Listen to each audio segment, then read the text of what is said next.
Sidang jemaat yang dikasihi Tuhan, sebelum kita masuk dalam ibadah PA, saya mengucapkan selamat sore, Shalom. Sejahtera Tuhan kiranya tetap dilimpahkan kepada kita semua.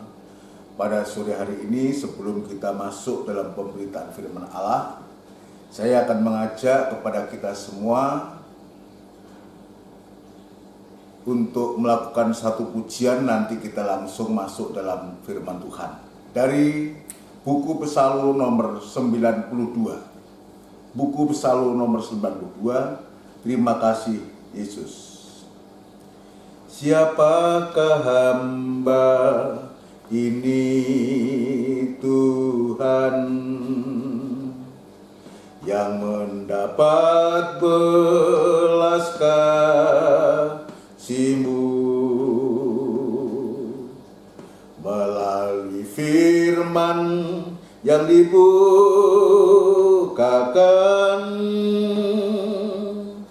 dan Roh Kudus yang telah Kau curahkan.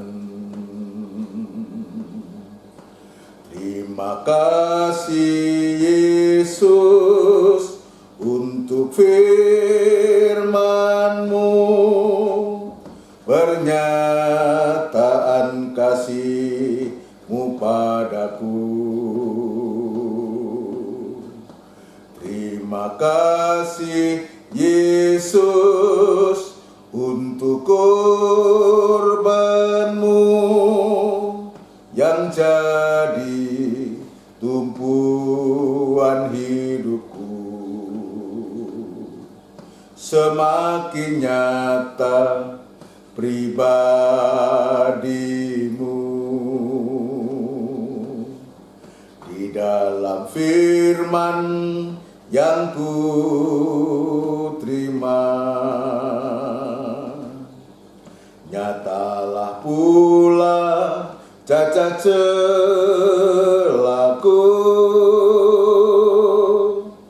yang tersembunyi di dalam diriku.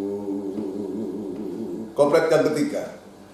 Betapa dalamnya ku jatuh, Kau berkuasa mengangkatku, membaharui semua tahbisanku, lalu memandang kurban-Mu Tuhanku. Terima kasih Yesus untuk firman-Mu, pernyataan kasih-Mu padaku. Terima kasih Yesus untuk korban-Mu yang jadi tumpuan hidupku. Firman-Mu jadi kesukaanku, firman-Mu jadi kesukaanku, karena teruji baik Mazmurni, biar ku simpan dan ku hayati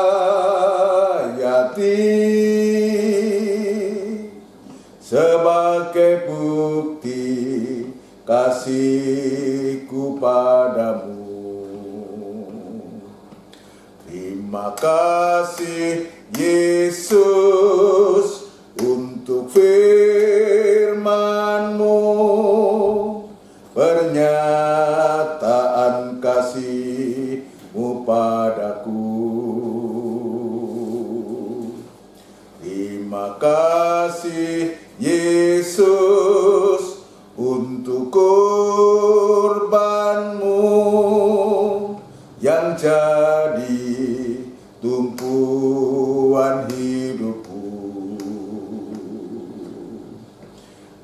Terima kasih Yesus untuk firman-Mu, pernyataan kasih-Mu padaku.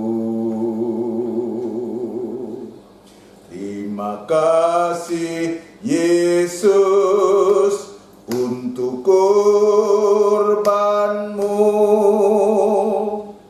yang jadi tumpuan hidupku. Kita bersama tundukkan kepala untuk kita masuk dalam pemberitaan firman Tuhan. Bapa yang bertahta dalam kerajaan surga, di dalam nama Tuhan Yesus Kristus kami tetap bersyukur apapun yang sedang kami hadapi. Biarlah ucapan syukur itu selalu naik di hadapan Engkau Tuhan. Dengan segala kekurangan dan segala kesederhanaan kami dan menunaikan ibadah ini Tuhan bersama sidang jemaat-Mu. Tuhan, kami serahkan semuanya ke tangan-Mu. Engkau yang mengetahui kerinduan hati kami untuk senantiasa bisa beribadah serta memuliakan nama-Mu. Sekalipun Tuhan, kami juga menyadari keterbatasan kami. Tuhan, Engkau juga mengetahui, dan biarlah Tuhan akan menolong khususnya hamba-Mu dalam pemberitaan firman Allah pada sore malam hari ini, untuk supaya firman yang dibentangkan ini memberkati kami semua, dan kami menjadi kehidupan yang sungguh-sungguh menikmati berkat yang dari firman-Mu. Biarlah Tuhan sungguh-sungguh firman ini menjadi kesukaan kami semua, dan kami selalu merindukan firman-Mu. Sebab kami menyadari Tuhan, hanya lewat firman-Mu lah kami boleh mengalami satu keobahan untuk kami bisa kembali kepada-Mu Tuhan. Terima kasih, kami serahkan seluruh rangkaian ibadah ini Tuhan ke tangan-Mu. Kiranya Engkau terus memberkati dan tetap memberkati kami semua. Namun demikian kami menyadari di saat kami akan belajar lagi membaca firman-Mu, mendengarkan firman-Mu, maka kuasa kegelapan tidak tinggal diam untuk mengganggu kami. Dan itu sebabnya kami sehati panggil nama-Mu yang penuh kuasa untuk mengusirkan segala pekerjaan setan itu di dalam nama Tuhan Yesus Kristus, darah Kristus yang berkuasa. Terima kasih Tuhan, urapi firman-Mu dan urapi kami sekalian dan pengurapan yang dari surga. Demikian pula kami berdoa untuk gereja-gereja lain yang bersamaan beribadah semacam di tempat ini. Ya Tuhan, Engkau juga memberkati para hamba-hamba Tuhan, para gembala-gembala dalam tugas pelayanannya Tuhan, baik di kota, di desa, di lembah, di gunung, dimanapun mereka berada. Biarlah berkat yang sama Engkau juga curahkan di tengah-tengah sidang jemaat-Mu, dimanapun hamba-hamba-Mu melayani pekerjaan-Mu Tuhan. Terima kasih Bapa di surga. Terima kasih, demikian pula hamba tetap berserah diri kepada-Mu. Biar kemurahan dan belas kasihan-Mu Tuhan tetap nyata dalam hamba-Mu, untuk supaya hamba mampu menyampaikan firman-Mu dengan benar dan murni, sehingga firman Allah yang kami baca, yang kami dengar bersama-sama ini sungguh-sungguh Tuhan memberkati kami dan merupakan suatu jawaban dari setiap masalah yang sedang kami hadapi. Terima kasih Tuhan, terima kasih juga kepada sidang jemaat-Mu yang saat ini berada di rumah mereka masing-masing, yang juga Tuhan merindukan firman-Mu. Biar Tuhan memberikan kekuatan, kemampuan yang dari Tuhan sendiri, dan dudukkan dengan baik, dengan tenang, untuk selalu merindukan perkataan-Mu. Terima kasih Tuhan, kami sambut firman Tuhan di dalam nama Tuhan Yesus Kristus. Haleluya, amin. Puji Tuhan, saudara sekalian, sekali lagi saya akan menyapa kita semua. Selamat sore, shalom. Sejahtera Tuhan kiranya tetap dilimpahkan kepada kita semua pada sore hari ini. Ya memang ya tanpa musik sudah, karena kami juga ingin ikut program pemerintah yaitu PSBB ini, biarlah bisa berjalan dengan baik, untuk kita memberikan kesempatan untuk kita semua untuk bisa tinggal di rumah. Namun demikian, sekalipun tinggal di rumah tetap merindukan ibadah-ibadah yang Tuhan sediakan, saudara sekalian. Dan itulah pada sore hari ini Ya, saya ingin menyampaikan satu kerinduan saya, sekalipun kita dalam keadaan yang sulit, yang sekarang serba sulit dan segala sesuatunya, tapi biar kerinduan kita, kerinduan saya, kerinduan sidang jemaat semua tetap merindukan kehadiran Tuhan di dalam firman-Nya, sebab kita menyadari saudara sekalian, hanya dengan firman Allah itulah yang mampu menolong kita. Firman Tuhan atau ibadah-ibadah ini merupakan wujud daripada kemurahan Tuhan yang Tuhan sudah nyatakan dalam kehidupan kita. Itu sebabnya, saudaraku, kita biar belajar menghargai setiap kesempatan apapun keadaan kita, biar kita gunakan untuk selalu terkait dengan Tuhan, terutama lewat ibadah-ibadah yang Tuhan sediakan kepada kita. Mari kita akan kembali membahas tentang Roma pasal yang kedua, saudaraku. Roma pasal yang kedua. Nanti pokok pembahasan kita adalah ayat yang keempat, saudara sekalian. Tetapi lebih baik kita akan baca mundur, saudaraku, mulai ayat yang pertama. Karena ini PA, saudaraku, jadi kita akan belajar banyak mendengarkan firman Allah atau membaca ayat-ayat firman Allah. Dan ayat-ayat firman Allah ini biar ini juga akan memberikan suatu nasihat lewat firman Tuhan, sekaligus memberikan suatu teguran kepada kita kalau ternyata kita salah di hadapan Tuhan lewat pemberitaan firman, lewat pembacaan firman Allah ini, supaya kita disadarkan kembali dan kita kembali kepada Tuhan untuk menggunakan kemurahan Tuhan. Pasal yang kedua dari Roma, pasal yang kedua. Perikopnya adalah hukuman Allah atas semua orang. Ayat yang pertama berbunyi demikian. Karena itu, hei manusia, siapapun juga engkau. Jadi ini tidak dibatasi oleh golongan apa, etnis apa, perempuan, laki, anak, atau siapa. Disebutkan oleh ayat, hei manusia, siapapun juga engkau. Dari kalangan yang mungkin kita katakan yang rendahan, menengah atau tinggi, yang kurang mampu, yang miskin, yang kaya, dan semua. Jadi tertuju kepada semua manusia, siapapun juga manusia itu. Ya, hei manusia, siapapun juga engkau. Jadi Paulus ini yang menuliskan suatu surat yang ditujukan kepada semua manusia. Ya, untuk apa, saudara sekalian? Ya, saya akan lanjutkan. Yang menghakimi orang lain. Engkau sendiri tidak bebas dari salah. Sebab dalam menghakimi orang lain, engkau menghakimi dirimu sendiri, karena engkau yang menghakimi orang lain melakukan hal-hal yang sama.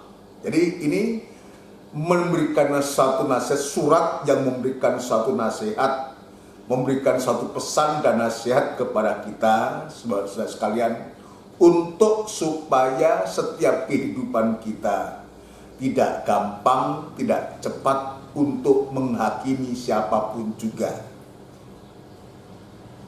Ya, tidak cepat untuk menghakimi, menyalahkan orang lain tanpa kita tahu duduk persoalannya. Ya, ini tujuannya untuk apa, saudara sekalian? Untuk supaya kita juga kemudian, ayat yang lain mengatakan, kita tidak mengalami satu penghakiman. Ya, barang siapa menghakimi, dia akan dihakimi, saudara sekalian. Ya, kenapa demikian? Sebab ayat mengatakan, karena engkau menghakimi orang lain melakukan hal-hal yang sama. Artinya, kita manusia itu tidak luput dari kesalahan, tidak luput dari kekurangan. Tidak ada satupun manusia yang benar, tidak ada satupun. Ya, semua sudah berbuat dosa, semua sudah jalannya bengkok, saudaraku. Nah, itu sebabnya Maka lewat firman Allah ini kembali kita diingatkan untuk supaya kita antar sesama ya tidak gampang menghakimi, apalagi menghakimi istri, menghakimi suami, gampang menghakimi anak, menghakimi orang tua, menghakimi saudara-saudaranya. Kita juga tidak luput dari salah itu. Kita juga tidak luput dari hal-hal yang sama. Ya, kesalahan-kesalahan itu bisa terjadi pada siapapun juga. Itu sebabnya Rasul Paulus ini sungguh-sungguh memberikan satu nasihat kepada kita yang seringkali tanpa kita menyadari, ya kita terlalu banyak menghakimi orang. Biar ini juga koreksi yang keras untukku. Saya harus juga mengakui selalu di hadapan Tuhan, di hadapan sidang jemaat, tanpa kita sadari.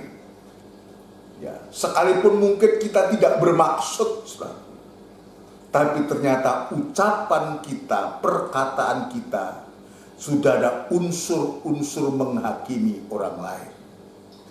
Biar ini menjadi koreksi buat kami. Kenapa demikian?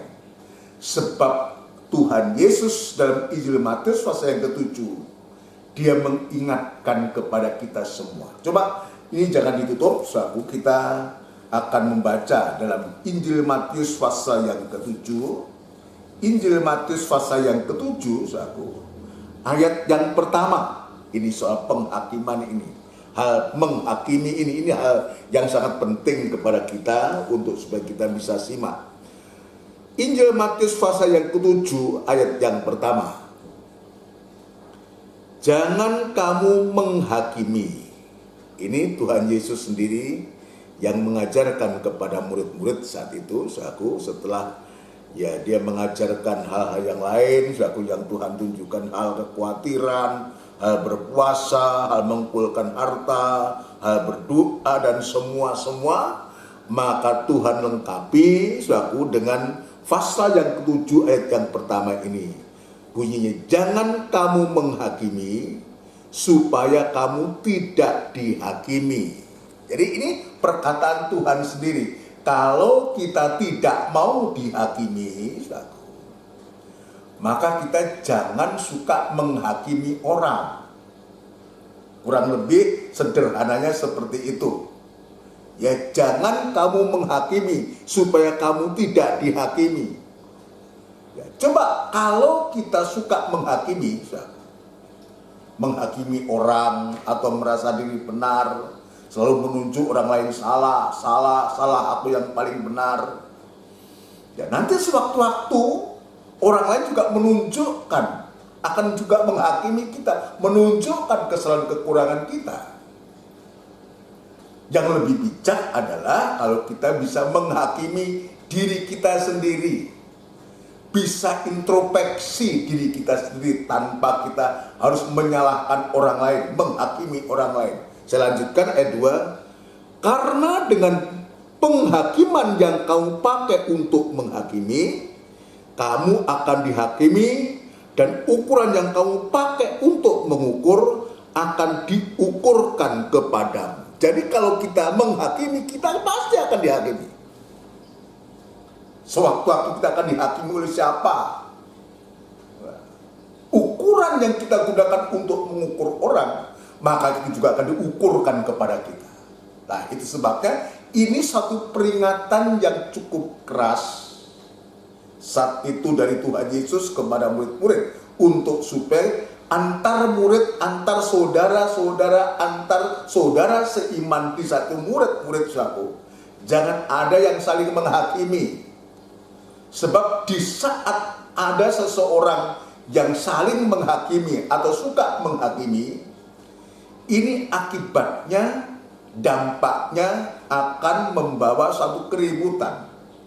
Itu pasti. Apalagi ketika kita menghakimi di depan orang banyak, dengan tujuan untuk kita mempermalukan orang itu. Ya. Ya, kalau yang kita hakimi dia bisa menerima, saudara.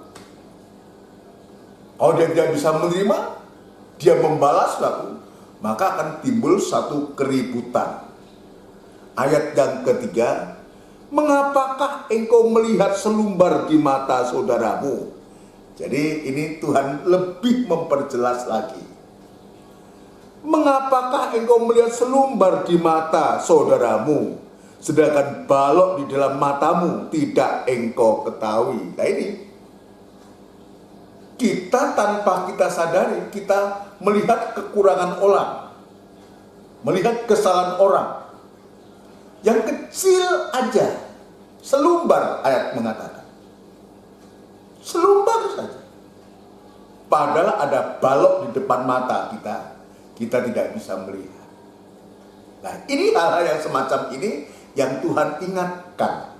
Rasul Paulus juga dalam suratan Roma ini juga mengingatkan. Sebab Roma pasal 2 tadi, sebab dalam menghakimi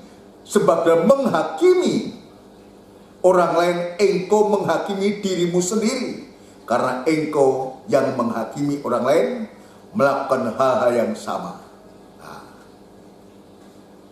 ini juga Paulus juga mengutip apa yang disampaikan oleh Tuhan Yesus. Ya, coba kita lanjut ayat yang kedua. Tetapi kita tahu bahwa hukuman Allah berlangsung secara jujur atas mereka yang berbuat demikian. Lah, kita tahu, saudara, dipertegas ayat yang kedua bahwa hukuman Allah berlangsung secara jujur atas mereka yang berbuat demikian. Mereka yang berbuat atau suka menghakimi orang. Jadi menghakimi itu dampaknya kepada hukuman. Jadi jangan kita anggap enteng hal ini, saudara sekalian. Itu sebabnya lebih baik kita menghakimi diri kita sendiri, introspeksi diri kita sendiri, kenapa demikian, kenapa begitu, tanpa harus kita mengambing hitamkan orang, menyalahkan orang lain. Lebih baik kita mengkoreksi diri, menghakimi diri kita di hadapan Allah, supaya kita tidak turut dihukum, tidak turut mengalami suatu penghukuman. Dan engkau, hei manusia, engkau yang menghakimi mereka yang berbuat demikian, sedangkan engkau sendiri melakukannya juga, adakah engkau sangka bahwa engkau akan luput dari hukuman Allah? Rasul Paulus dia menuliskan, ya, adakah engkau sangka bahwa engkau akan luput dari hukuman Allah? Jadi dipertegas apa yang disampaikan oleh Tuhan Yesus, dipertegas lagi oleh Rasul Paulus, sekalian. Ya, puji Tuhan. Dan itu sebabnya maka Tuhan juga memberikan solusi supaya kita tidak dalam hukuman Allah, tidak tetap dalam hukuman Allah. Karena akibat kita gampang suka menghakimi, ya, gampang menyalahkan orang, menganggap orang lain itu buruk, menganggap orang lain itu jelek, menganggap orang lain itu najis, jahat dan semua, lalu mengatakan diriku yang paling baik, yang paling suci, yang paling murni dan semua. Nah ini hal yang tidak benar. Ini jelas dikatakan, adakah engkau sangka bahwa engkau akan luput dari hukuman Allah? Kita diperhadapkan dengan hukuman Allah ini, saudara sekalian. Kalau kita tidak mau berubah, tidak mau bertobat, tidak mau menggunakan kesempatan yang Tuhan beri kepada kita, ya, maka betul-betul kita akan mengalami suatu penghukuman. Dan itu sebabnya ayat yang keempat ini, yang sedang kita bahas, perhatikan baik-baik. Ketika keadaan manusia semacam ini, manusia sudah saling menghakimi, saling menyalahkan, ya, maka Rasul Paulus lewat suratnya ini menuliskan, maukah engkau menganggap sepi kekayaan kemurahannya? Kalau dalam ejaan sehari-hari, nanti saya akan bacakan. Maukah engkau menganggap sepi kekayaan kemurahannya? Satu. ya kemurahannya, kesabarannya, dan kelapangan hatinya. Tidakkah engkau tahu bahwa maksud kemurahan Allah ialah menuntun engkau kepada pertobatan? Dan itu sebabnya surat ini ditulis untuk membawa kehidupan manusia yang disebutkan Paulus, siapapun orang itu. Saudara sekalian, siapapun juga engkau, kata ayat mengatakan, untuk supaya merasakan kemurahan Tuhan, menerima kemurahan Tuhan ini. Untuk apa? Untuk supaya ketika kita sudah banyak menghakimi, banyak berbuat salah, banyak berbuat jahat terhadap orang lain,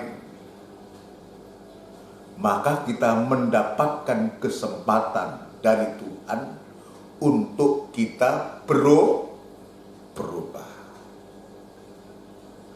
Mendapatkan kesempatan dari Tuhan untuk kita berubah. Coba saya bacakan dalam ejaan sehari-hari, saudaraku. Ini lebih mudah untuk bisa dimengerti. Ayat yang keempat, saudaraku. Atau kalian pandang enteng kemurahan Allah dan kelapangan hati serta kesabarannya yang begitu besar.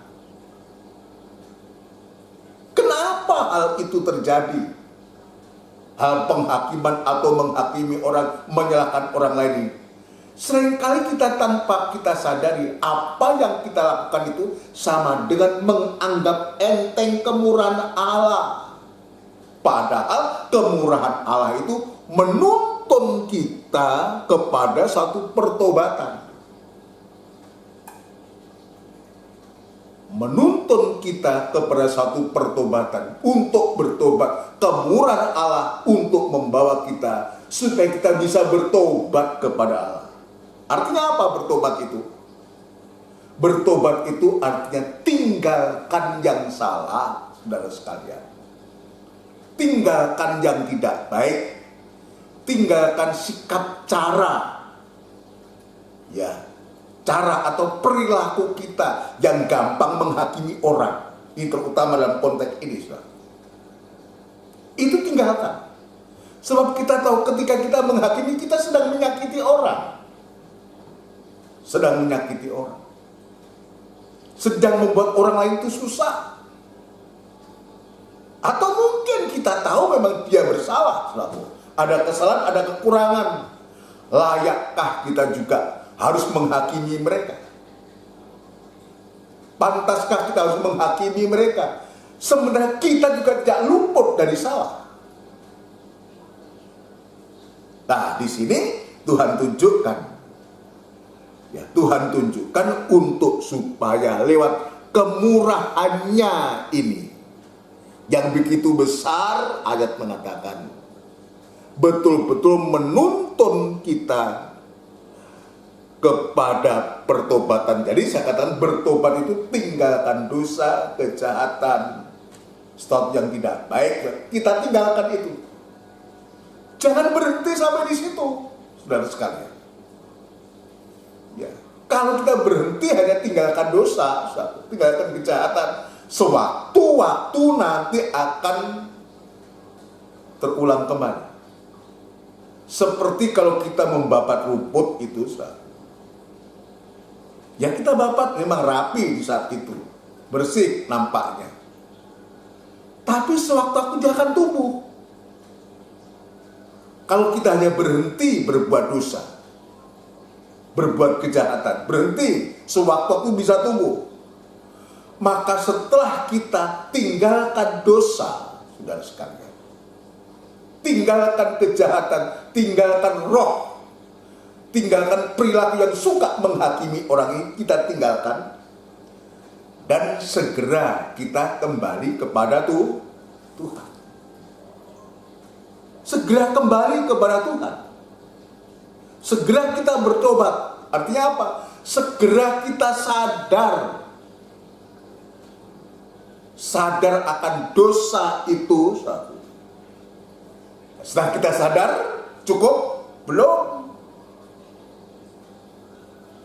sadar akan dosa itu, dan kita mau mengaku dosa kita kepada Tuhan, saudaraku. Mengaku dosa kita kepada Tuhan, saudaraku, dan kita bisa kembali kepada Tuhan. Kenapa? Sebab ketika kita mengaku dosa kita, mengakui kesalahan kita, saudara sekalian, ya maka ayat mengatakan kita sadar akan dosa itu satu, dan kita mengakui dosa yang sudah kita perbuat, kita lakukan itu, maka ketika kita mengaku itu, Allah itu setia dan adil, dan Dia mengampuni, saudara sekalian, dan sekaligus Dia menyucikan kita. Ini penting. Nah, kehidupan yang semacam itulah kehidupan yang sungguh-sungguh menggunakan kemurahannya, menggunakan kemurahan Tuhan untuk membawa kehidupannya, kehidupanku, kehidupan saudara, untuk kembali kepada Tuhan, untuk kita bisa beribadah kepada Tuhan. Mengaku untuk supaya kita mendapatkan pengampunan, dan kita tidak mengalami suatu penghukuman. Sebab upah dosa itu adalah kematian. Upah dosa itu maut. Itu sebabnya ada ayat yang mengatakan begini: ada dosa yang tidak mendatangkan maut, tapi juga ada dosa yang mendatangkan maut. Nanti sudah bisa baca dalam 1 Yohanes ya pasal yang kelima, kalau tidak salah, di sana disebutkan tentang dosa yang mendatangkan maut dan tidak mendatangkan maut. Dosa yang mendatangkan maut itu, yang mendatangkan penghukuman itu adalah dosa yang tidak diakui. Nah, itu sebabnya arti dari pertobatan ini jelas: tinggalkan dosa, kejahatan satu, dan kita menyadari akan dosa kesalahan kita, dan kita mengaku kepada Tuhan satu, dan kita bisa kembali kepada Tuhan. Sama, dosa yang mendatangkan maut ini adalah dosa yang tidak diakui di hadapan Tuhan. Tetapi sebaliknya, kalau kita mengakui dosa kita, kesalahan kita, itulah yang disebutkan dosa yang tidak mendatangkan maut, tidak mendatangkan kematian. Kenapa? Karena dia sudah mengaku. Karena Tuhan sudah mengampuni dia, menyucikan dia. Tapi sebaliknya, yang dia tidak mau mengaku, maka dosa itu tetap, dan pada akhirnya dosa itu akan membawa kepada kematian. Itu akan binasa. Ya, itu akan binasa. Ya, itu sebabnya kepada kita, biar ini serius, kita terima ini dengan serius. Atau mungkin kita tetap keras hati. Ya, coba dibacakan ayat yang ke Roma tadi. Ya, Roma tadi. Saya ulangi ayat yang keempat. Tidakkah engkau tahu bahwa maksud kemurahan Allah ialah menuntun engkau kepada pertobatan, tetapi oleh kekerasan hatimu yang tidak mau bertobat, engkau menimbun murka atas dirimu sendiri pada hari waktu mana murka dan hukuman Allah yang adil akan dinyatakan. Ini seringkali kita tidak menyadari ini. Keras hati. Kenapa keras hati? Karena merasa diri benar. Nah, kalau sudah merasa diri benar, itu sebabnya kehidupan yang merasa diri benar tetapi tidak benar sebetulnya. hanya merasa diri benar. Itu sebabnya kehidupan yang semacam ini begitu gampangnya menyalahkan orang lain, menghakimi orang lain, siapapun itu. Keras hati, merasa diri benar. Coba kita baca. Saya akan kembali membaca dalam 1 Yohanes pasal yang pertama. Ya, ini sering kita baca, saudaraku, tapi tidak mengapa untuk melengkapi penjelasan pada malam hari ini, saudaraku. Ya, 1 Yohanes pasal yang pertama. 1 Yohanes pasal yang pertama, saudara, ya.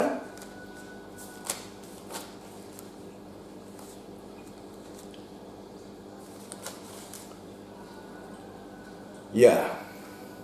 Ayat yang ke-9. Jika kita mengaku dosa kita, maka Ia adalah setia dan adil, sehingga Ia akan mengampuni segala dosa kita dan menyucikan kita dari segala kejahatan. Ini yang saya sebutkan tadi, dosa yang tidak mendatangkan maut.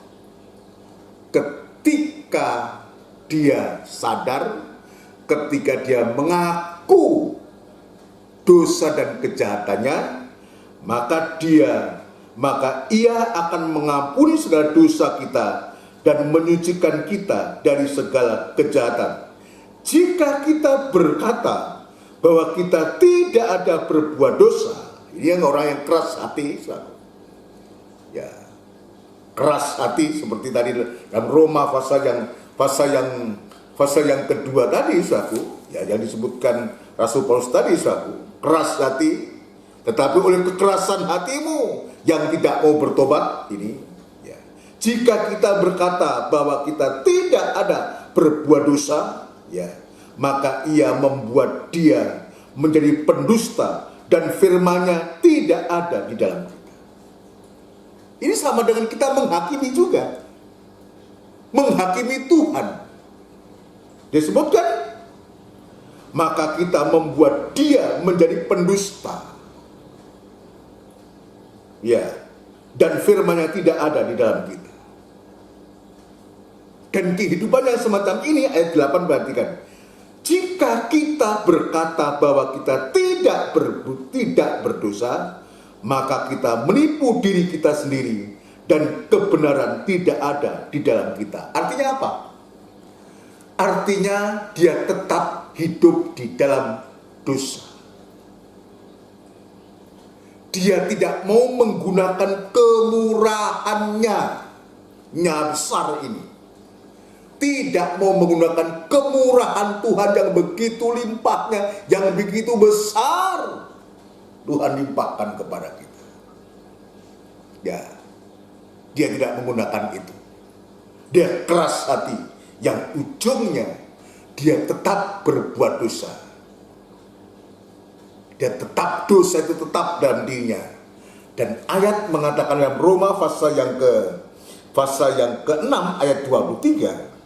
Roma pasal 6 ayat 23 disebutkan, sebab upah dosa ialah maut, tetapi karunia Allah ialah hidup yang kekal dalam Kristus Yesus Tuhan kita. Karunia Allah sama dengan kemurahannya, sama dengan kemurahannya, justru membawa kita hidup kekal di dalam Kristus Yesus Tuhan kita. Tapi sebaliknya, kehidupan yang tetap dalam dosa itu, upahnya adalah kematian. Upahnya adalah penghukuman. Tadi disebutkan, tetapi kita tahu bahwa hukuman Allah berlangsung secara jujur atas mereka yang berbuat demikian. Ya, itu sebabnya, saudaraku, kita bersyukur, kita berterima kasih kepada Tuhan lewat ibadah PA pada sore malam hari ini. Tuhan mengingatkan kembali untuk setiap kita di hari-hari ini, untuk supaya tetap di dalam kemurahannya, untuk supaya kita tetap di dalam kemurahannya. Ya, untuk apa? Untuk supaya kita mendapatkan kemurahan. untuk mendapatkan kemurahan. Kalau kita tetap dalam kemurahannya, kemurahan Tuhan, maka kita akan mendapatkan kemurahan. Saudara sekalian, Roma pasal yang ke-11. Roma pasal yang ke-11. Bagaimana Tuhan lewat Rasul Paulus juga berbicara cukup keras baik kepada orang Israel maupun kepada orang-orang yang orang kafir atau bangsa lain, saudara. Coba kita membaca atau ayat 21, saudara. Roma pasal 11 ayat 21. Ya, begini bunyinya. Sebab kalau Allah tidak menyayangkan cabang-cabang asli, ini kepada Israel, Tuhan pun tidak menyayangkan. Sebab kalau Allah tidak menyayangkan cabang-cabang asli, Ia juga tidak akan menyayangkan kamu. Kamu itu siapa? Bangsa kafir sidang jemaat di Roma. Diingatkan lewat surat Paulus ini, Rasul Paulus ini, kalau kepada bangsa Israel saja, ya, tidak disayangkan, apalagi kamu. Saya ulangi, sebab kalau Allah tidak menyayangkan cabang-cabang aslimu, Ia juga tidak akan menyayangkan kamu. Ayat 22, perhatikan. Sebab itu, ini perhatikan. Ini juga suatu peringatan buat kita. Perhatikan ayat 22. Sebab itu perhatikan kemurahannya. Kemurahan Allah. Itu. Ya, jangan kita mengeraskan hati. Dalam Roma pasal 2 tadi, oleh karena kekerasan hati yang tidak mau bertobat, tapi sebaliknya kita, sebab itu perhatikan kemurahan Allah dan juga kekerasan. Dia memang murah, tapi dia juga keras. Dia tegas dalam hal ini, yaitu kekerasan atas orang-orang yang telah jatuh. Ya, gitu kan. Tetapi atas kamu, perhatikan, atas sedang jemaat di Roma dari bangsa kafir ini, tetapi atas kamu kemurahannya, yaitu jika kamu tetap dalam kemurahannya. Nah, puji Tuhan. Kepada kamu, atau tetapi atas kamu kemurahannya, yaitu jika kamu tetap dalam kemurahannya. Jika tidak, perhatikan, kamu pun akan dipotong juga. Jadi Tuhan itu tidak pandang bulu. Kalau kita tidak tetap dalam kemurahannya, ya, maka kita juga tidak akan menikmati kemurahannya itu. Itu sebabnya, ya, ayat firman Allah ini biar memberikan satu penegasan kepada kita, biar setiap kita tetap hidup dalam kemurahannya, kesabarannya, dan kelapangan hatinya. Dan sungguh-sungguh ini akan membawa kita hidup kembali kepada Tuhan. Sekarang saya akan lanjutkan. Kemarin dalam ibadah minggu sedikit saya sudah menyinggung bukti adanya kemurahan Allah itu apa yang kita bisa rasakan. Bukti adanya kemurahan Allah itu apa yang kita bisa rasakan sekarang ini. Ya, kalau tadi disebutkan untuk supaya kita tetap dalam kemurahannya, maka kita juga harus tetap dalam kemurahannya itu. Ya, tetapi atas kamu kemurahannya disebutkan, ya, yaitu jika kamu tetap dalam kemurahannya. Kita akan mendapatkan kemurahan Tuhan kalau kita tetap ada dalam kemurahannya. Sekarang saya lanjutkan. Apa bukti adanya kemurahan Allah untuk kita itu? Ya, apa buktinya? Bukti yang nyata ada kemurahan Allah yang tetap ada dalam kita ini, saudara sekalian. Yaitu ketika kita masih bisa mendengarkan firman Allah. Kenapa demikian? Jadi saya ulangi. Bukti adanya kemurahan Allah pada kita adalah di saat kita masih bisa mendengarkan firman Allah.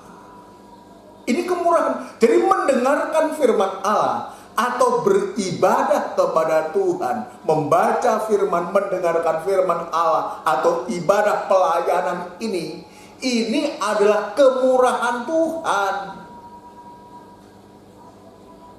Ini anugerah Tuhan buat kita, khususnya kita dari bangsa kafir, saudara sekalian.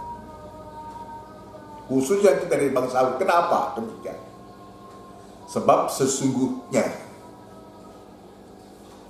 kita ini kan tidak ada bagian apa-apa, apalagi yang menyangkut firman Tuhan. Firman Tuhan itu hanya dipercayakan kepada umat pilihannya. Ya. Hanya dipercayakan kepada mereka, bangsa Israel ini. Ya. Coba Roma pasal yang ketiga. Roma pasal yang ketiga. Roma pasal yang ketiga. Kita akan baca ayat yang pertama. Roma pasal yang ketiga, ayat yang pertama dan kedua dan seterusnya. Jika demikian, apakah kelebihan orang Yahudi dan apakah gunanya sunat? Ayat 2 menjawab, banyak sekali dan di dalam segala hal.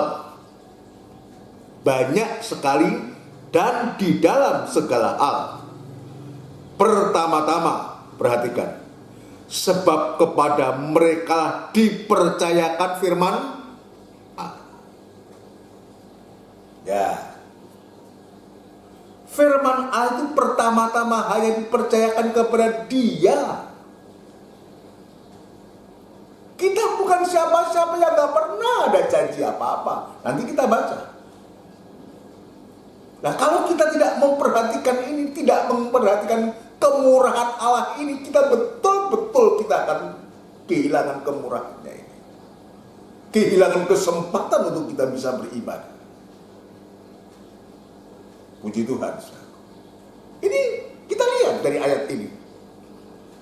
Ya. Kepada mereka lah dipercayakan firman Allah. Ayat 3. Jadi bagaimana jika di antara mereka ada yang tidak setia? Ya, kita akui. Ya, tentang Injil mereka itu setru. Ayat lain mengatakan, dia sampai sekarang masih menolak Yesus itu yang adalah Mesias sesungguhnya. Dia tolak. Ya. Jadi bagaimana jika di antara mereka ada yang tidak setia? Dapatkah ketidaksetiaan itu membatalkan kesetiaan Allah? Nah, ini satu pertanyaan yang bagus. Ketidaksetiaan dia itu apakah bisa membatalkan kesetiaan Allah? Kita lihat jawabannya. Sekali-kali tidak. Sebaliknya Allah adalah benar dan semua manusia pembohong, seperti ada tertulis, supaya engkau ternyata benar dalam segala firman-Mu dan menang jika engkau dihakimi. Nah, ini yang Tuhan tunjukkan. Tuhan tunjukkan kepada kita. Untuk itulah bagi kita ketidaksetiaan mereka, karena mereka mengeraskan hati, tidak mau percaya. Ya, saudara sekalian, maka kehidupan kita mendapatkan kemurahan Tuhan untuk bisa menerima janji. Kita tidak ada, ya, tidak ada bagian apapun juga dalam hal ini. Tapi karena kita tetap di dalam kemurahannya, memperhatikan kemurahannya, kemurahan Allah yang Tuhan nyatakan, yang telah menuntun kita untuk kita kembali kepada Tuhan, bertobat kembali kepada Tuhan, tinggalkan dosa dan kita kembali kepada Tuhan ini, saudara. Maka kita sekarang mendapatkan bagian yang sama. Tapi dengan jalan Tuhan itu memberikan kemurahan kepada kita, untuk menerima kemurahannya, untuk bisa mendengarkan firman Allah, untuk bisa beribadah, untuk bisa melayani Tuhan itu, saudara, bukan tanpa tujuan. Bukan tanpa tujuan. Ya, untuk apa? Saya teringat ayat itu. Roma pasal yang ke-11. Ya, Roma pasal 11 ayat yang ke-11 dulu, saudaraku. Nanti kita akan loncat, saudaraku, ya. Ayat yang ke-11. Maka aku bertanya, adakah mereka tersandung dan harus jatuh? Sekali-kali tidak. Tetapi oleh pelanggaran mereka, keselamatan telah sampai kepada bangsa-bangsa lain, supaya membuat mereka cemburu. Jadi tujuannya, saudara, kalau Tuhan itu memberikan kemurahan kepada kita, karena pelanggaran mereka itu, saudara, ya, untuk supaya membuat mereka cemburu. Membuat mereka cemburu. Kapan dia kembali kepada Tuhan?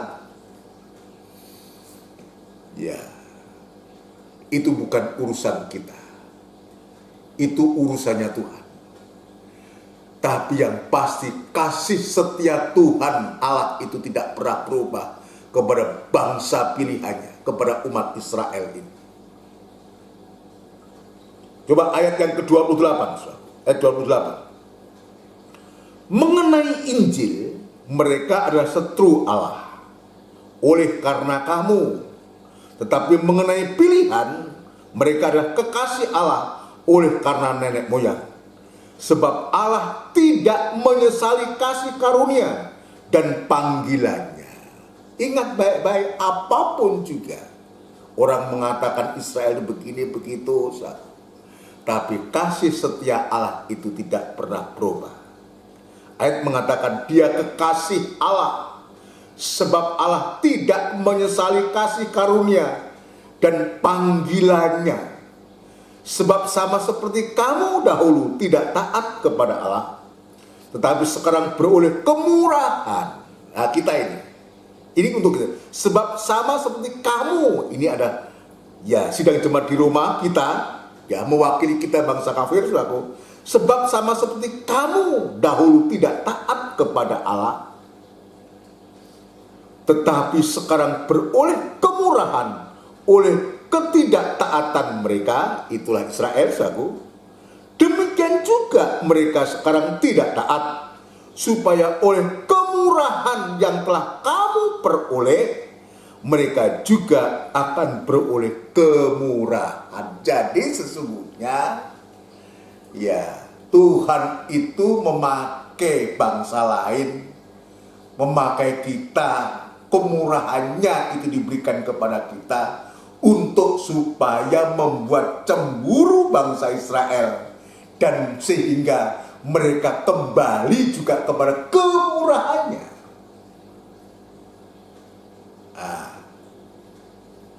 Saudara sekalian, ini tujuannya. Tujuan utama untuk kita boleh mendapatkan kemurahan ini, kemurahan Allah ini, untuk membuat cemburu bangsa Israel, saudaraku. untuk supaya mereka kembali kepada Tuhan. Artinya dia kembali kepada kemurahannya, sehingga nanti antara Israel dan bangsa kafir kita ini yang sudah mendapatkan kemurahan oleh karena kekerasan hati mereka, karena pelanggaran mereka, untuk dijadikan satu keluarga, untuk disatukan menjadi satu keluarga Allah. Efesus pasal yang kedua. Efesus pasal yang kedua. Efesus pasal yang kedua, ya. Efesus pasal yang kedua, kita akan membaca ayat yang ke-12. Ini Tuhan ingatkan kembali dalam penjelasan ini, saudaraku. Efesus pasal 2 ayat 12. Bahwa waktu itu kamu tanpa Kristus, ini diulang kembali. Tidak termasuk kewargaan Israel, ini lebih jelas lagi. Ya, tidak termasuk kewargaan Israel dan tidak mendapatkan bagian dalam ketentuan-ketentuan yang dijanjikan, tanpa pengharapan dan tanpa Allah di dalam dunia. Ya, tetapi sekarang di dalam Kristus Yesus, kamu yang dahulu jauh sudah menjadi dekat oleh darah Kristus, mendapatkan kemurahan Allah. Yang dulu jauh sudah menjadi dekat, yang dulu tidak mendapatkan ketentuan-ketentuan yang dijanjikan dan tanpa pengharapan, sekarang kita menjadi kehidupan yang penuh dengan pengharapan. Puji Tuhan. Loncat ayat yang ke-19. Perhatikan.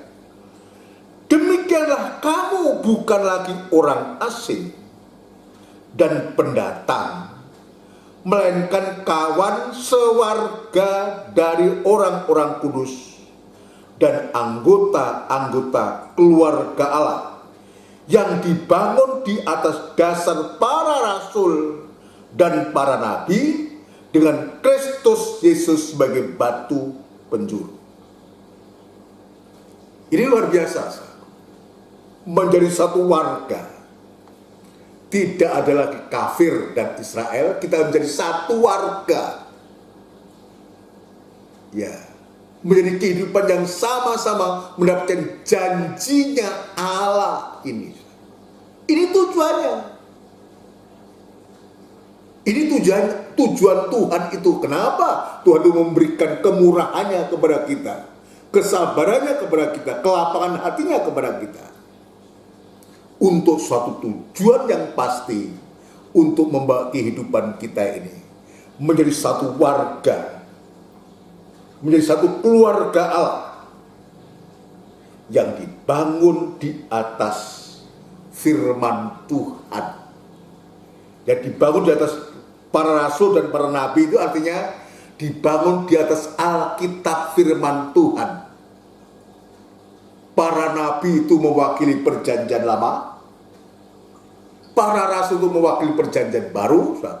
Kalau dibangun di atas para dasar para rasul dan para nabi, artinya dibangun di atas dasar firman Allah, dengan Kristus Yesus sebagai batu penjuru. Nah, itu sebabnya tadi saya mengatakan bukti adanya kemurahan Allah itu ialah bahwa kita masih bisa mendengarkan firman Allah, yang sampai pada akhirnya nanti kita menjadi keluarga Allah yang betul-betul dibangun oleh firman Allah lewat ibadah-ibadah yang Tuhan sediakan kepada kita ini. Dalam 3 macam ibadah yang kita tekuni ini. Jadi ini bukan membuang waktu. Kok ibadah lagi. Itu kita tidak membuang waktu. Kita sedang dibangun oleh Tuhan lewat firman Allah ini, di atas dasar Kristus yang batu penjuru. Lanjut, di dalam dia tumbuh seluruh bangunan, rapi tersusun menjadi bait Allah yang kudus di dalam Tuhan. Di dalam dia kamu juga turut dibangunkan menjadi tempat kediaman Allah di dalam roh, yang pada akhirnya menjadi satu tubuh Kristus, menjadi bait Allah. Ya, rapi, dibangun, ya, di dalam dia tumbuh seluruh bangunan, rapi tersusun menjadi bait Allah yang kudus di dalam Tuhan, menjadi bait Allah, menjadi tabernakel Allah, menjadi tempat kediaman Allah untuk Tuhan itu senantiasa berdiam di dalam baitnya itu. Coba rencana Tuhan khususnya kepada kita bangsa kafir ini yang sudah mendapatkan kemurahan, kesabarannya, kelapangan hati untuk kita dibangun menjadi bait Allah, menjadi tubuh Kristus. Israel dan kafir sudah bertemu dari satu keluarga, di satu tubuh untuk dia berdiam menjadi tempat kediaman Allah di dalam roh. Yang ingin saya tunjukkan, saudaraku, kalau Allah itu berdiam di dalam baitnya, saudara sekalian, berdiam dalam rumah kehidupan kita. Jadi kita ini baitnya. Tubuh Kristus adalah kehidupan kita, kehidupan gereja Tuhan, kehidupan anak-anak Tuhan, kehidupan kita semuanya ini. Kalau dia berdiam dalam setiap kehidupan kita, maka yang terjadi adalah adanya perlindungan dan pembelaan Tuhan terhadap kita. Siapa yang bisa menghadapi atau melawan kalau Allah itu berdiam? Kalau dia mengusik kehidupan kita, mengusik baitnya, berarti kita mengusik pribadinya. Ayat yang terakhir, saudara. Ayat yang terakhir sebelum kita masuk dalam perjamuan suci, 1 Korintus pasal yang ketiga, ayat yang ke-16. Tidak tahukah kamu bahwa kamu adalah bait Allah dan bahwa roh Allah diam di dalam kamu? Jika ada orang yang membinasakan bait Allah, maka Allah akan membinasakan dia, sebab bait Allah adalah kudus dan bait Allah itu ialah kamu. Saya mengulang. Kalau setiap kehidupan kita menjadi baitnya Allah, tempatnya Allah itu berdiam, saudara sekalian. Ya, beri Allah, tempatnya Allah itu berdiam, saudara. Maka hasil yang kita bisa terima, ya, adanya damai sejahtera ada dalam kita. Saudara sekalian, maka kehidupan itu pasti ayem. Sekalipun kita harus menghadapi situasi yang semacam yang kita sedang hadapi ini. Kalau kita menempatkan kehidupan kita menjadi baitnya, menjadi tempat kediamannya, maka damai sejahtera itu ada dalam hati kita. Ini sesungguhnya yang saya rindukan, yang kita rindukan semua. Di hari-hari ini yang kita cari bukan harta benda, bukan uang yang banyak. Nomor satu yang kita sedang cari adalah damai sejahtera Allah. Semula dunia ini mengalami kegelisahan, ketakutan, kekhawatiran yang begitu mencekam, saudara. Maka sebaliknya, jika Allah itu berdiam dalam bait dalam kehidupan kita, maka damai sejahtera itulah yang kita impikan, itulah yang kita rindukan, akan terjadi dalam kehidupan kita masing-masing pribadi. Itu pertama. Hasil kedua, saudaraku, kuasa pertolongan Tuhan atau perlindungan Tuhan serta pembelaan Tuhan itu akan semakin nyata. Kuasa pertolongan, perlindungan, pembelaan Tuhan itu akan menjadi nyata. Damai sejahtera ada, pertolongan, perlindungan, dan pembelaan Tuhan. Justru di masa sulit inilah yang kita butuhkan. Pertolongan ini menyangkut suatu kebutuhan hidup. Kalau damai ada, perlindungan ada, pembelaan ada, apa iya Tuhan itu tidak menolong kita dalam hal-hal yang sifatnya jasmani, yang menyangkut kebutuhan kita? Itu mustahil. Saya bersaksi dalam ini.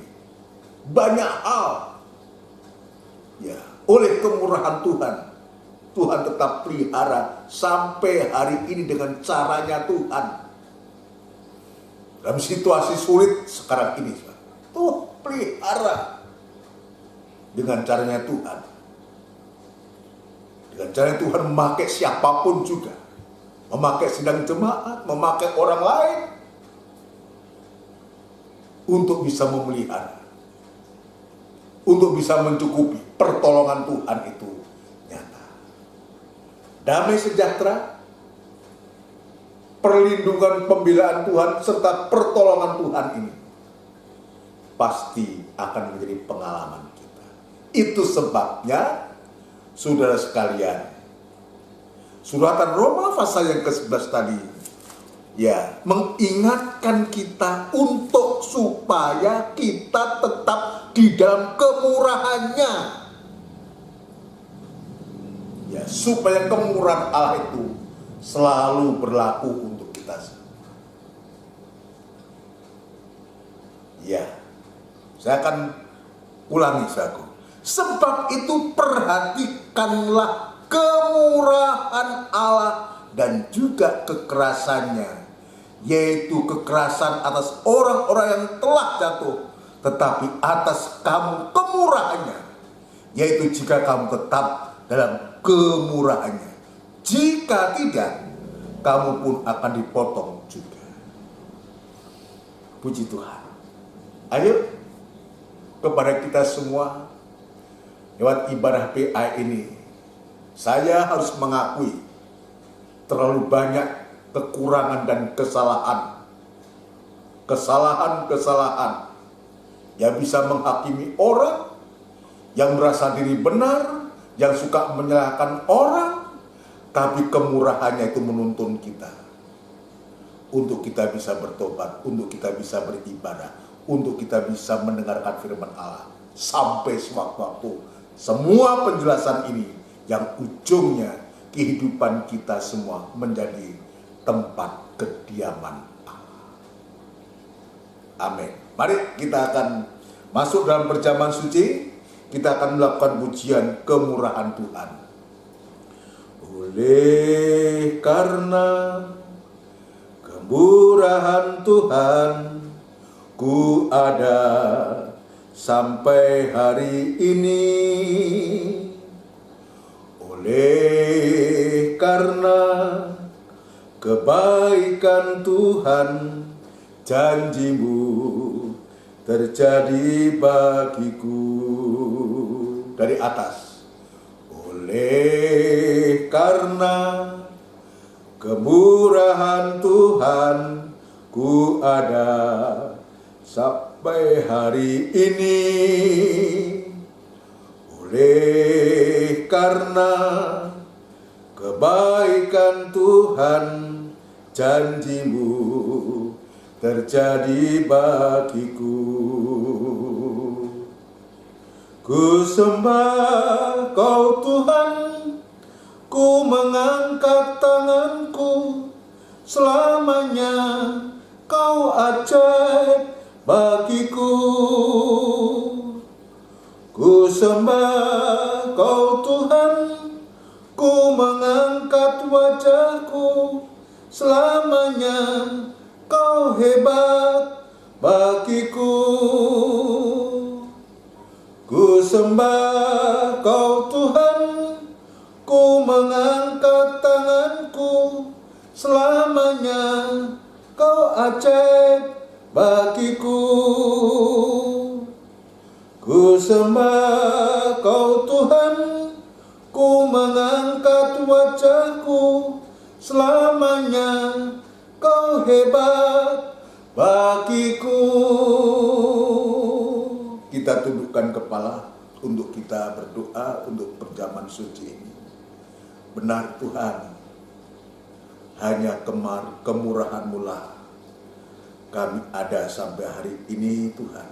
Itu sebabnya biarlah firman Allah ini sungguh-sungguh memberikan koreksi kepada kami, sekaligus mengingatkan, menasihati kami, untuk kami selalu memperhatikan kemurahan-Mu yang sangat melimpah, yang sangat besar, yang Engkau sudah berikan dengan cuma-cuma kepada kami. Ajarkan kami menghargai kesempatan-kesempatan dalam ibadah pelayanan. Di saat kami boleh mendengarkan firman-Mu, maka disitulah Tuhan kami boleh merasakan betapa besarnya kemurahan-Mu untuk mengubah kehidupan kami. Terima kasih Tuhan, terima kasih di hadapan kami Tuhan. Ada tubuh dan darah-Mu dalam bentuk perjamuan suci ini.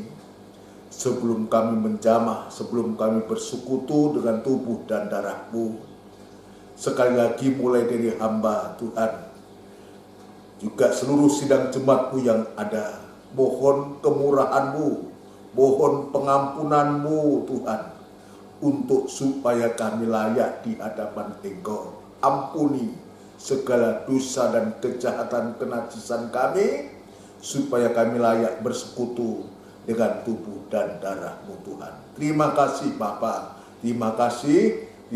Sekarang kami siap untuk bersekutu dengan tubuh dan darah-Mu, dan kami terima di dalam nama Tuhan Yesus Kristus. Haleluya, amin. Puji Tuhan. Mari kita akan menikmati tubuh dan darahnya Tuhan. Kita akan menikmati tubuh dan darahnya Tuhan. Kita siapkan hati kita, ya, kita siapkan sambil kita akan mengangkat pujian ini kembali oleh karena kemurahan Tuhan. Oleh karena kemurahan Tuhan, ku ada sampai hari ini. Oleh karena kebaikan Tuhan, janji-Mu terjadi bagiku. Unjukkan tubuhnya Kristus. Ku sembah Kau Tuhan, ku mengangkat tanganku, selamanya Kau ajaib bagiku.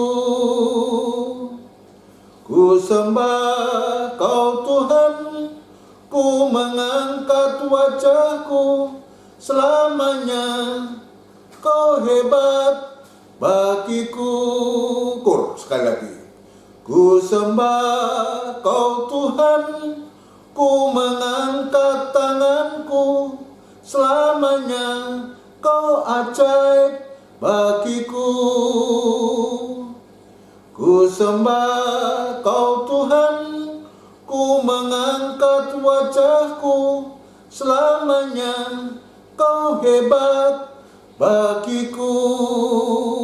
dengarkan firman Tuhan, kita unjukkan tubuhnya Kristus lebih tinggi dari kepala. Sebab apa yang telah kuteruskan kepadamu, telah aku terima dari Tuhan, yaitu bahwa Tuhan Yesus pada malam waktu ia diserahkan, mengambil roti dan sesudah itu ia mengucap syukur atasnya. Ia memecah-mecahkannya dan berkata, inilah tubuhku yang diserahkan bagi kamu, perbuatlah ini menjadi peringatan akan aku. Kita makan bersama dengan hati percaya dalam nama Tuhan Yesus Kristus.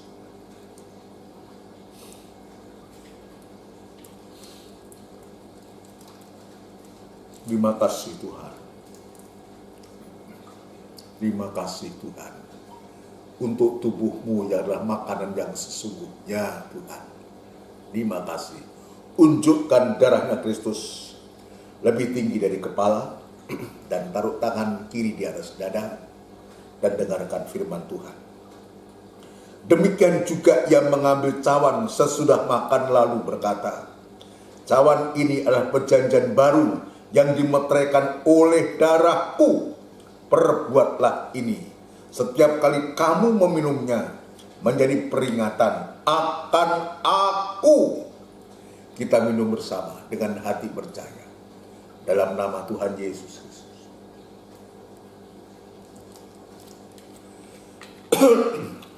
Haleluya. Unjukkan kedua tangan kita.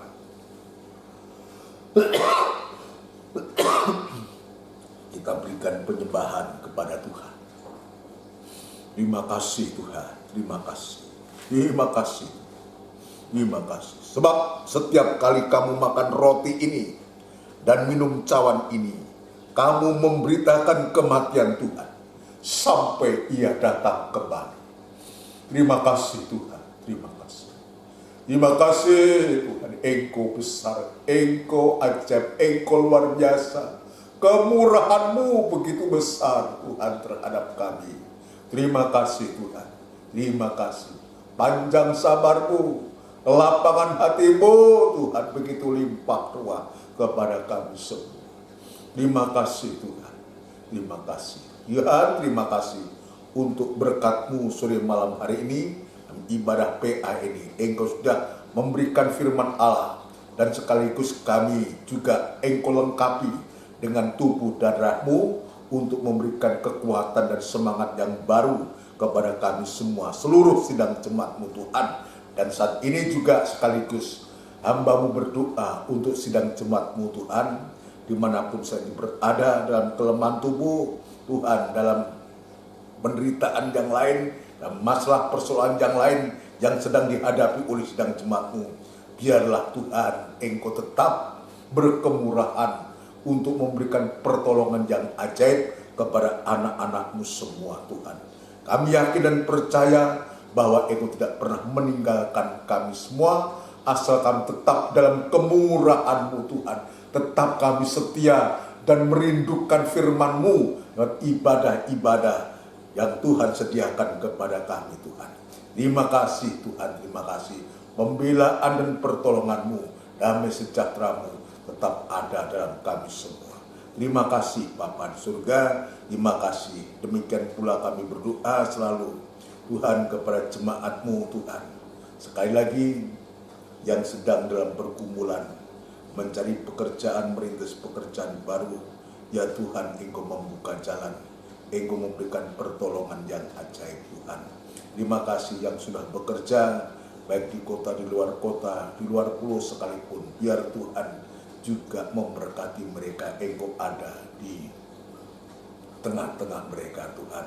Terima kasih saudara kami yang dalam kelemahan tubuh, Mas Didit Eko Tuhan, kami doakan biar Tuhan memberikan kekuatan dan kesehatan yang baru, semangat yang baru, dan lihat firman Allah ini digairahkan kembali untuk sungguh-sungguh menghargai setiap kemurahan-Mu juga kepada kami sekalian Tuhan. Terima kasih orang-orang tua kami Tuhan. Dan hamba sebutkan satu persatu, Engkau tilik satu persatu, ya Tuhan juga menolong, memberikan kekuatan dan semangat yang baru Tuhan. Tetap persekutuan kami, untuk kami tetap bersekutu dengan Engkau Tuhan. Terima kasih Tuhan, terima kasih ibadah yang Engkau sediakan kepada kami, biar Tuhan ajarkan kami untuk menekuninya. Terima kasih Tuhan, bangsa dan negara kami, Republik Indonesia yang kami cintai Tuhan, Engkau juga senantiasa memberikan pertolongan, khususnya para pemimpin bangsa ini, mulai dari Bapak Presiden, Wakil Presiden, jajaran menteri yang ada, pejabat tinggi negara di pusat sampai pun daerah, memberikan hikmat apapun, kekuatan, kemampuan yang dari Tuhan untuk memimpin bangsa kami ini, terutama dalam menghadapi pandemi corona ini Tuhan. Terima kasih, jauhkan dari pertengkaran, jauhkan dari permusuhan, jauhkan dari saling menghakimi, tapi bila gantikan damai sejahtera-Mu ada di tengah-tengah kami, sehingga juga anak-anak keterusan-Mu boleh leluasa beribadah kepadamu Tuhan. Terima kasih, kami yakin dan percaya sekali waktu mereka juga boleh percaya dan mengakui Engkau satu-satunya Tuhan dan Juru Selamatnya. Terima kasih Tuhan, terima kasih untuk berkat yang sudah Engkau limpahkan pada sore malam hari ini. Belum kami meninggalkan tempat ini, kami menyerahkan hidup kami ke dalam tubuh, jiwa, dan roh kami. Dan Tuhan tetap jaga, pelihara, lindungi kami Tuhan. Terima kasih Tuhan, terima kasih. Saudaraku yang kekasih, biarlah rahmat, anugerah, cinta yang besar yang datangnya dari Allah Bapa, Sang Putra, dan Roh Kudus yang sepenuhnya di dalam nama Tuhan Yesus Kristus. Haleluya. Amin. Puji Tuhan, selamat malam. Tuhan memberkati kita semua. Jadwal ibadah kita, mohon perhatiannya kepada kita semua. Besok hari Kamis ada ibadah doa dan penyembahan yang dimulai setengah 6 sore tepat, yang dilanjutkan nanti pada hari Minggu ibadah raya jam setengah 6 sore tepat, juga PA semacam ini juga jam setengah 6 sore tepat pada hari Rabu yang akan datang. Tetap kita menjaga kesehatan, ya, menggunakan masker dan semua untuk kita tetap juga saling mendoakan satu yang lain untuk supaya hubungan kita sebagai saudara seiman, ya, keluarga besar, ya, gereja Pantekosta Tabernakel Kristus Gembala Menanggal, juga Philadelphia, baik yang di Tirurejo maupun yang ada di Pondok Chandra, tetap kita bersatu untuk kita saling mendoakan satu dengan yang lain. Terima kasih, Tuhan memberkati kita semua. Amin.